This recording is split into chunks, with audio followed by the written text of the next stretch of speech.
अगर आप GNM nursing पढ़ना चाहते हो और इंटरेस्टेड भी है देन आप लोग ये वाला वीडियो इन तक ज़रूर वॉच कर लेना, क्योंकि एक कॉलेज है उसका नाम है VKNRL।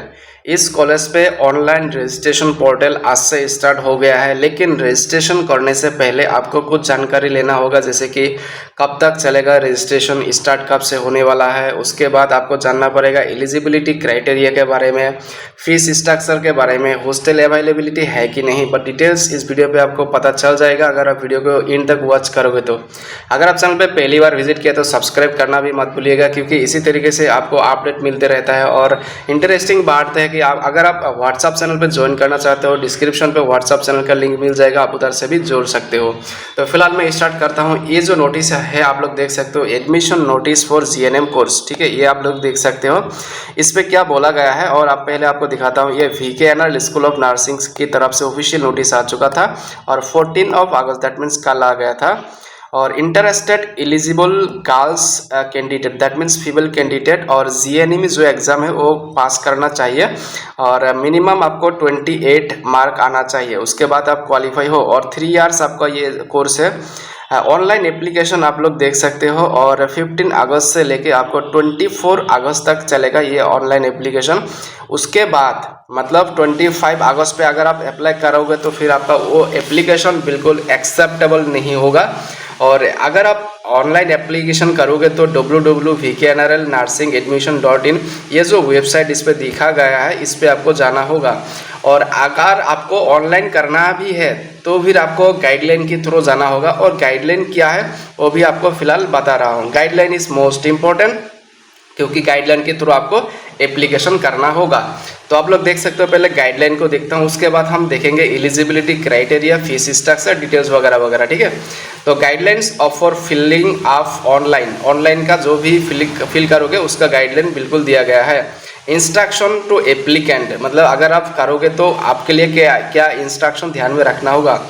Before filling applications form please scan clearly, जितने भी डॉक्यूमेंट्स आप लोगों को दिया गया है पूरा का पूरा स्कैन करने के लिए बोला है, लेकिन क्लियरली विजिबल होना चाहिए अच्छा से, ठीक है। ऐसे नहीं आप ऐसे उठपटांग करके दे दोगे तो फिर नहीं चलेगा, बिल्कुल इस पर मेंशन भी किया है क्लियरली विजिबल होना चाहिए। और उसके बाद फर्स्ट डॉक्यूमेंट लगेगा scan copy GNM admit card PDF format में चाहिए आपको, मैक्सिमम साइज 1 MB होना चाहिए। Scan copy score card GNM का वो भी मैक्सिमम 1 MB तक होना चाहिए। और रिसेंट पासपोर्ट साइज आपका फ़ोटो होना चाहिए, मैक्सिमम आपका कितना होगा 100 KB होना चाहिए, लेकिन 200 पिक्सल आपका विड्थ होना चाहिए और 250 पिक्सल आपका हाइट होना चाहिए। डी पे बोला है सिग्नेचर आपको होना चाहिए और 100 KB मैक्सिमम होना चाहिए, 200 पिक्सल विड्थ और 150 पिक्सल हाइट होना चाहिए। Age proof certificate in PDF format में फाइल मैक्सिमम 1 MB तक होना चाहिए। PRC ये भी आपको होना चाहिए और मैक्सिमम साइज 1 MB होना चाहिए। कास्ट सर्टिफिकेट जिसका OBC है, NCL सर्टिफिकेट और जिसका ST HC जो भी है आपको देना पड़ेगा, लेकिन फाइल साइज मैक्सिमम 1 MB होना चाहिए। EWS सर्टिफिकेट है तो देना पड़ेगा। Documents mandatory in the name of schools from where class 10 pass, that means इस पर क्या बोला गया है, आप क्लास 10 कौन सा स्कूल से पास आउट हुआ हो उसका वो स्कूल का नाम का मतलब होना चाहिए। जैसे कि अगर आप मार्कशीट पे अगर स्कूल का नाम है तो भी चलेगा, वो मार्कशीट आपको देना पड़ेगा। और मैक्सिमम साइज़ कितना होगा 1 MB। SSLC पास्ट मार्कशीट उसके बाद PDF फॉर्मेट में देना होगा, maximum size 1 MB। SS marksheet that means SSLC और SS मार्कशीट और पास सर्टिफिकेट दोनों PDF बना के देना होगा, file size maximum size 1 MB होना चाहिए।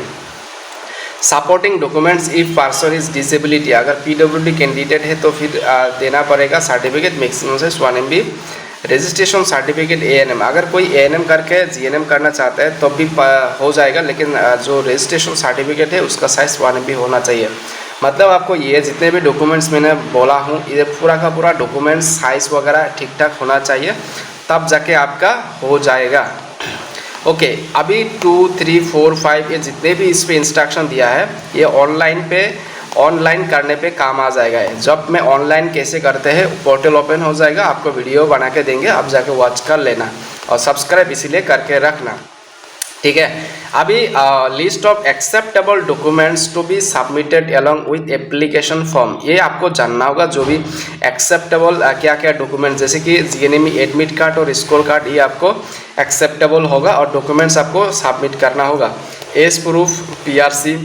एज प्रूफ अगर देखोगे तो बर्थ सर्टिफिकेट देने से चल जाएगा, एसएसएलसी एडमिट कार्ड देने से हो जाएगा और एसएसएलसी पास सर्टिफिकेट, इन तीनों में से कोई एक दे दोगे तो एज प्रूफ आपका हो जाएगा। पीआरसी आपको देना पड़ेगा और सब डिवीजन, डिविजनर का, डिप्टी कमिश्नर का सिग्नेचर होना चाहिए। कास्ट सर्टिफिकेट, कोई एससी है तो देना होगा, कोई ओबीसी है तो जिसका जो कास्ट सर्टिफिकेट है वो आपको सबमिट करना होगा।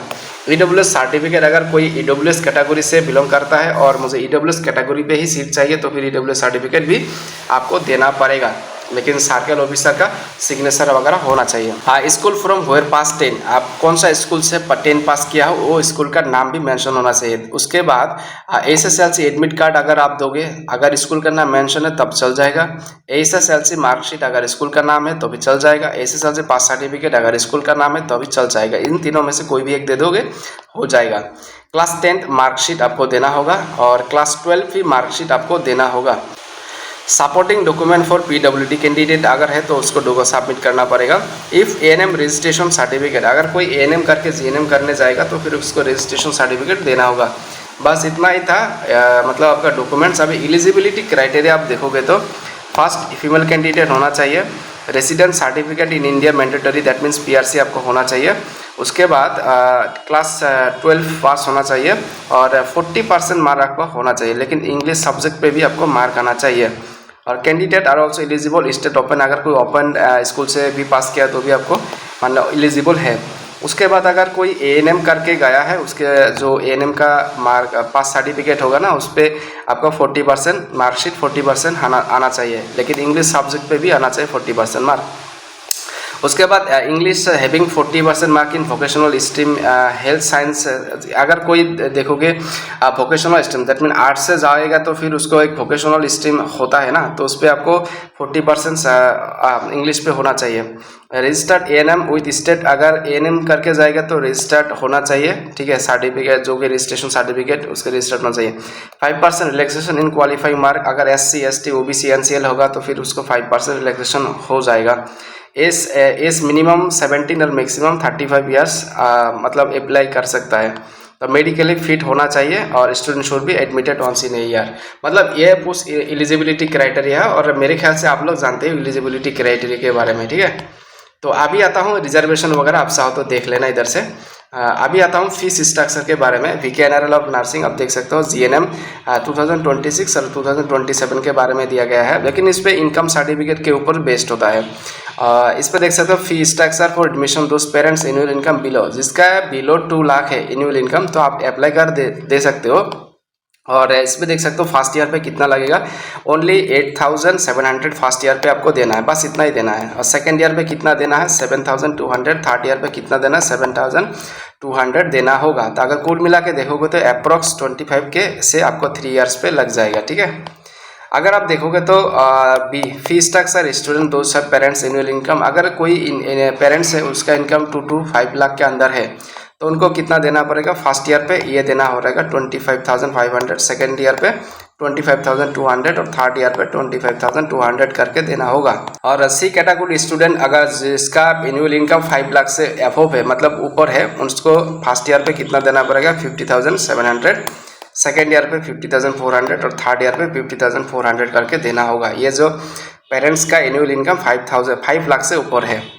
उसके बाद स्कूटिनी मनी आपको 10,000 एडमिशन के टाइम देना पड़ेगा, ये रिफंडेबल है। जब आपका कोर्स पूरा कंप्लीट हो जाएगा ये पैसा आपको रिटर्न कर देगा, ठीक है। एडमिशन के टाइम आपको ये देना होगा, लेकिन जब आपको मतलब पूरा का पूरा कोर्स कंप्लीट हो गया है उसके बाद आपको लास्ट पे ये 10,000 रुपीज़ आपको फिर से रिटर्न करेगा।